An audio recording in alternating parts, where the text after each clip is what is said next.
why is this important? Maybe I haven't opened my mind to this subject yet. If you do that, you'll find that actually your mind can open up and you can find satisfaction in learning almost about anything.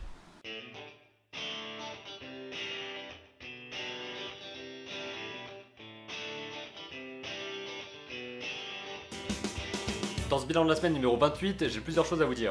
Pour commencer, mon PC portable qui était parti pour 3 semaines est enfin revenu, donc il était reparti à l'atelier Asus, c'est-à-dire là où il était fabriqué, et ils ont changé la carte mère, donc apparemment ça venait de là. Normalement ils ont fait les tests qu'il fallait pour savoir vraiment que ça venait de là, ils l'ont changé. Donc si tout va bien, ça devrait aller, mais j'ai quand même toujours le doute de me dire si un jour je l'allume et que l'écran s'allume plus, à ce moment-là ce serait forcément la connectique entre la carte mère et l'écran, parce que ça ils l'ont peut-être pas vérifié, ils ont changé la carte mère parce qu'apparemment ça venait de là. Mais j'espère vraiment que ça va aller, parce que ça me saoulerait réellement que, encore une fois, il faille le réparer ou que je dois le changer quoi, j'aimerais vraiment pas. Donc voilà, je vais pas passer 3 minutes là-dessus, mais c'était juste pour vous dire qu'il était revenu, que tout fonctionne bien, que je peux refaire mon montage sur Blender correctement, que j'ai retrouvé les fonctionnalités que j'aimais bien, que j'ai retrouvé l'écran Full HD, toute la place, le fait de pouvoir travailler tranquillement avec ma tablette, parce qu'avec l'autre ordi ça galère vraiment et j'arrive même plus à mettre la petite tablette sur l'autre ordi parce que c'est un petit peu la merde au niveau des pilotes. Mais en tout cas ici tout va bien, donc je suis content qu'il soit revenu et j'espère que tout va bien se passer pour la suite. Ça me fait plaisir aussi de voir à quel point j'ai pu tenir pendant 3 semaines, continuer à faire une vidéo chaque jour pendant 3 semaines sans que vous voyez la différence. Donc ça montre que l'outil c'est important, mais ça va juste définir plus ou moins le temps que vous allez passer sur votre vidéo, mais qu'en même temps, si vous avez un outil qui est un petit peu plus ancien, vous pouvez quand même vous en sortir, vous allez juste passer peut-être 1 heure de plus tous les jours, c'est quand même possible de s'en sortir. Et voilà, c'est ce que je voulais vous dire par rapport à l'ordi. Maintenant on va parler d'autre chose qui a un rapport avec les ordinateurs, mais pas le mien cette fois. Je voulais aujourd'hui vous parler du travail de 2 personnes qui sont étudiantes avec moi dans mon école. Donc il y a d'abord French Foxy. Si je vous parle de lui par rapport à mon ordinateur, c'est justement parce que le sien est aussi vieux. Donc je sais pas s'il est plus vieux que le mien ou s'il est moins vieux, mais en tout cas c'est un PC fixe qui a vraiment des problèmes pour tourner, et s'il veut travailler avec, c'est vraiment compliqué en ce moment. Alors pour ça, il a décidé de faire une sorte de financement participatif pour son nouvel ordinateur qui est sur Litchi. Donc Litchi, je connaissais pas, mais c'est un petit peu comme les Ulule, Kickstarter, etc. J'imagine, on donne de l'argent pour atteindre un certain objectif et on a en retour des contreparties par rapport à ce qu'on a donné, etc. Donc on peut avoir des dessins, ce genre de choses là, surtout que j'arrive pas à m'en sortir. Et s'il a lancé ce financement participatif, c'est justement pour financer sa nouvelle machine qui lui permettra de travailler plus fluidement et surtout d'avoir de quoi travailler correctement. J'ai chaud, bordel. Désolé. Hein. Il y a tous les liens vers ce qu'il fait dans les commentaires. Il y a tous les liens vers ce qu'il fait dans la description. Vous regardez à French Foxy, vous aurez le lien vers son Tumblr, son Facebook et le lien pour accéder à la cagnotte et voir un petit peu qu'est-ce qu'il propose en contrepartie et comment est-ce que vous pouvez l'aider. Je pense que c'est assez important et c'est pour ça que je voulais en parler. Parce qu'étant donné que je peux parler à pas mal de monde, que je peux parler à vous, je me suis dit que ce serait bien de lancer aussi ce genre de message là pour l'aider dans ce cas-là. Parce que peut-être que ces images vont parler à certains d'entre vous, que ça va vous plaire et que vous aurez envie de l'aider ou juste que vous l'aurez découvert et que vous allez le suivre.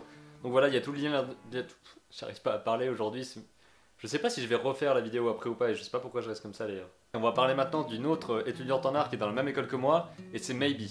Maybe est complètement fan de l'univers de Pokémon et elle a fait justement une BD par rapport à ça, donc je sais pas si certains d'entre vous sont familiers avec Pokémon et ce qui se passe autour. Je connaissais pas non plus avant, je connaissais Pokémon mais j'y ai jamais joué. Peut-être que c'est assez rare les gens qui ont jamais joué à Pokémon, mais en tout cas moi j'y ai jamais joué, voilà. Et dans l'univers de Pokémon il y a un concept à côté, en fait quand on joue à Pokémon on peut avoir ce qu'on appelle un Nuzlocke challenge, c'est-à-dire faire un challenge à soi-même, j'arrive pas à parler. Pendant une partie de Pokémon, on peut s'imposer des règles de difficulté plus que la normale, c'est-à-dire avoir des modes un petit peu plus compliqués. Par exemple, Nuzlocke. Je le dis tout le temps d'habitude, mais là j'arrive pas. Le Nuzlocke Challenge, c'est-à-dire que lorsque votre Pokémon combat et qu'il perd, il meurt. Et vous pouvez pas le récupérer, vous devez faire 100. C'est-à-dire que c'est super pour faire un enjeu dramatique. Et justement, à côté de ce Nuzlocke.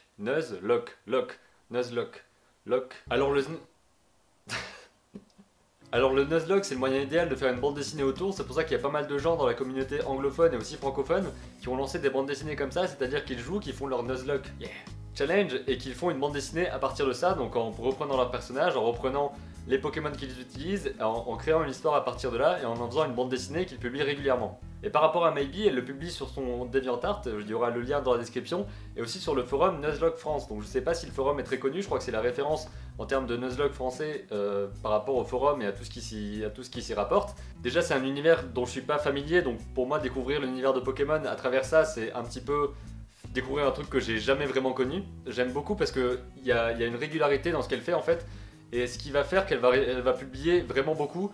parce qu'elle adore faire ça et qu'elle est tout le temps en train de dessiner, elle est tout le temps en train de créer des choses.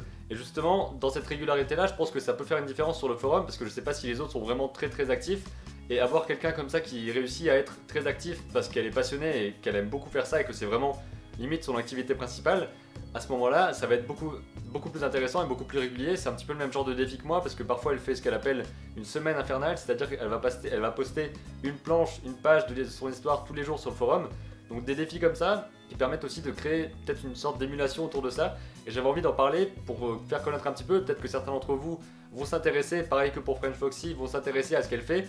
Donc il y a tous les liens dans la description, n'hésitez pas à donner votre avis sur son histoire, sur son travail, sur son évolution, à laisser des avis dans mes commentaires mais aussi sur le forum et sur son DeviantArt, etc. pour donner directement vos avis à elle quoi directement. Si ça vous plaît, vous pouvez partager ce qu'ils font, leur donner des commentaires, je pense que ça leur fera plaisir d'avoir de nouveaux soutiens, de nouvelles personnes qui les suivent. Évidemment, il y a beaucoup de monde qui conseille beaucoup de choses sur leur chaîne et qui disent allez directement sur cette chaîne-là, abonnez-vous, etc. Mais je vous dis juste que si ça vous plaît, vous pouvez regarder, etc. Mais je veux absolument pas que vous y alliez et que vous aimiez à l'aveugle, parce que c'est pas vraiment ça que je prône et que je prône. C'est tellement affreux, il faudrait que j'ai un thermomètre pour savoir combien il fait dans cette chambre, c'est pas possible. Et sinon par rapport à cette semaine, il s'est aussi passé plein de choses parce que j'ai changé un petit peu la mise en scène dans mes vidéos comme je vous le disais au début et ça m'a permis de faire des essais différents, de tests différents, de narration, etc. Donc apparemment ça vous plaît pas mal, ça me plaît aussi beaucoup de le faire, ça me permet de rendre des vidéos un petit peu plus dynamiques et un petit peu moins juste moi devant l'écran. Déjà quand j'ai regardé les autres vidéos que j'avais faites au début, j'étais vraiment comme ça il y a quelques mois et je coupais pas ce que je faisais, etc. Et c'était vraiment très plat parfois. Alors que maintenant j'essaie d'être beaucoup plus dynamique et vous l'avez vu je pense, certains m'ont dit que dans mes vidéos il y avait une bonne évolution. Et d'ailleurs au niveau de ça je voulais vous parler aussi parce qu'il y a, je crois que c'était Doc Philibox encore une fois, qui m'a dit dans les commentaires que cette semaine j'avais eu 0 je n'aime pas. Et c'était vrai en fait parce que depuis 7 ou 8 vidéos j'ai eu aucun dislike, donc aucun pouce vers le bas, contre je sais plus entre 180 et 200 j'aime. Donc c'est vraiment cool de voir que les personnes qui regardent sont vraiment intéressées, commentent, interagissent, etc. C'est vraiment le but, je vous le dis à chaque fois, mais voilà. Et sinon, par rapport à l'interaction, je voulais juste vous parler, avant de finir ce bilan de la semaine, du concours, puisque ça fait une semaine que je l'ai lancé, un petit peu plus d'une semaine, et qu'on arrive au dimanche 24 et que c'était la date limite que j'avais fixée. Si vous ne l'avez pas encore fait et que vous avez envie de créer une image, vous devez soit la rendre aujourd'hui, soit la rendre demain ou plus tard, c'est-à-dire lundi 25 juillet 2016, je précise au cas où. Je rappelle les règles, faire une illustration sur le thème le voyage dans le temps et le poster en tant que lien d'image sur votre Facebook, Tumblr, etc. Sur la vidéo, le défi d'illustration, il y aura un lien quelque part dans la description et aussi dans la fiche pour que vous puissiez y aller et commenter directement avec le lien vers votre dessin. Certains, on peut déjà valider leur participation en m'envoyant leurs images. J'ai vraiment du mal à parler, je suis vraiment en train de mourir. L'Oignon Sauvage, Mélanie Mourier, Guillaume Audin, Malou, Salomé Aki, Spau Arcé, je sais jamais comment on dit ton nom, je suis désolé. Faudrait que tu me mettes un truc avec les phonétiques ou parce que là je sais pas. Je sais pas, je ne sais vraiment pas. Mais... il y a aussi The Little Polo et Bloodstream qui avaient un nom différent sur DeviantArt mais sur Facebook, sur YouTube c'était Bloodstream. Donc je vais l'appeler Bloodstream. Bloodstream. Il y a déjà 8 participations qui sont validées donc ça fera déjà pas mal à traiter dans une seule vidéo. Et donc il y avait une quinzaine de personnes qui avaient dit qu'elles participeraient donc j'attends vraiment vos illustrations et si elles y sont pas, bah, vous serez pas dans la vidéo et vous aurez raté le défi. Hein, c'est comme ça.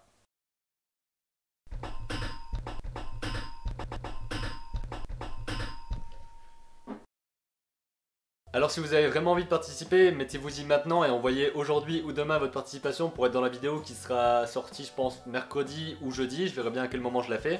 J'espère que ce bilan de la semaine vous a plu, c'était un petit peu confus, j'ai vraiment galéré à le faire parce que j'ai extrêmement chaud et que comme je vous l'ai dit quand je tourne mes vidéos je peux pas mettre le ventilateur ni ouvrir la fenêtre parce que sinon il y aura le bruit de l'autoroute ou le bruit du ventilateur, ce sera extrêmement compliqué à capter un bon son avec le micro.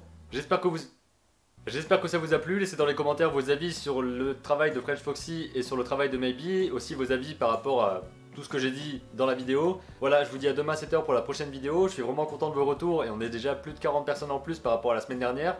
Ça représente vraiment beaucoup de personnes selon moi parce qu'à chaque fois j'imagine 40 personnes dans ma petite pièce et bah, ça rentre pas. Clairement ça rentrera pas. Vous pourrez pas tous venir de toute façon. 1242 ça va être short. Alors comme d'habitude, créez vos images et racontez vos histoires. Oh de Dieu.